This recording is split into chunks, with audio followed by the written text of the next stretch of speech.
Bonjour, moi je suis ingénieure d'application chez Meanwhile, qui est une entreprise qui fait de la robotique mobile autonome depuis déjà 6 ans. On est une vingtaine de personnes en 2024 et donc à l'origine, l'entreprise est composée de personnes qui viennent plutôt de la technique, donc de la robotique mobile, et avec l'idée de mettre les connaissances en robotique mobile au service des personnes, du grand public, donc de transporter notamment des médicaments dans les hôpitaux pour éviter au personnel soignant de devoir faire des allers-retours incessants. On a maintenant, on va dire, 2 modèles phares que l'on peut réutiliser, dans de nouveaux projets parce qu'ils vont vraiment répondre aux besoins de nos clients. Un dans le secteur médical et un dans le secteur, industriel. Mais à côté de ça, on va être capable de s'adapter à des besoins plus spécifiques. Notamment, je peux citer comme exemple le secteur du semi-conducteur qui est un secteur très contraignant, avec, besoin de matières très spécifiques pour constituer les robots notamment.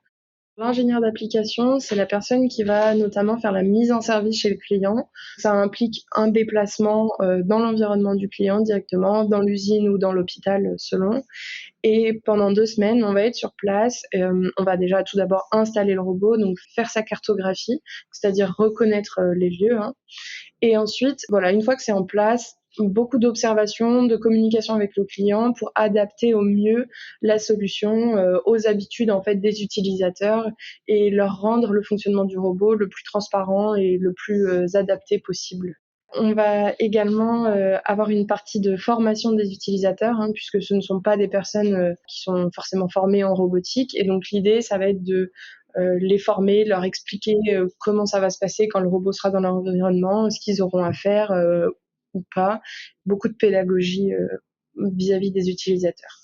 Ce sont des robots mobiles autonomes, donc qui vont être capables de se déplacer d'un point A à un point B sans intervention humaine, donc de calculer leur chemin. Et en plus de ça, ils vont être capables d'éviter les obstacles. Obstacle, ça peut être un carton le long d'un mur, mais ça peut également être une personne qui se déplace, un enfant comme une personne âgée. En plus de ça, ce sont des robots qui vont être intelligents au sein de l'environnement. Par exemple, dans un hôpital, le robot va être capable d'annoncer qu'il est arrivé au point de livraison. Il va également être capable de déclencher, par exemple, des appels sur les téléphones professionnels des infirmières, aides-soignantes, etc., qui vont donc, pendant ce temps-là, pouvoir mener à bien leurs tâches professionnelles et simplement être averties lorsque le robot est là pour elles. Elles n'ont pas du tout besoin d'être toujours aux aguets pour vérifier où est le robot, que fait le robot. Dans l'industrie, on va avoir des solutions plus automatisées où le robot il va être capable de prendre et de déposer, par exemple, des caisses avec des pièces assez lourdes dedans, de manière automatisée, hein, sans besoin de venir le décharger ou le recharger.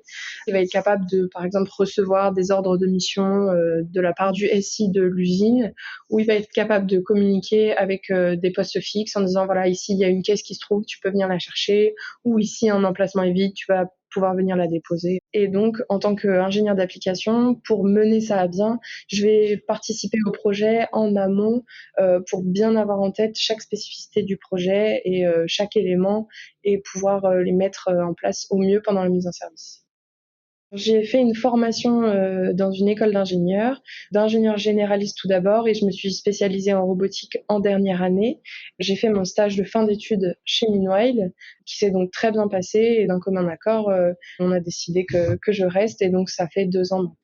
C'est un métier qui est vraiment très varié, donc je vais avoir des déplacements, donc je vais voilà, me rendre directement chez les clients, être dans des milieux que je connais pas forcément, hein, découvrir des nouvelles choses.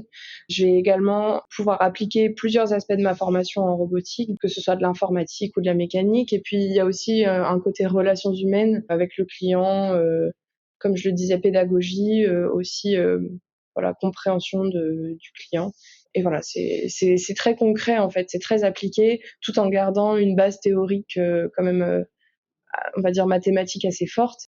Ce qui est compliqué, c'est de rendre la robotique simple et transparente pour les utilisateurs, tout en sachant que c'est un jeu de paramètres immense à affiner pour que, voilà, en fait, moi, mon idée, le but de mon métier, c'est vraiment que vous arriviez et vous disiez: «Waouh, ce robot, il est super intelligent, il se déplace super bien, il fait super bien son travail». On va dire que c'est, voilà, mettre en place toutes mes connaissances au possible pour qu'il ait l'air le plus fluide, le plus agile possible, le plus adapté possible.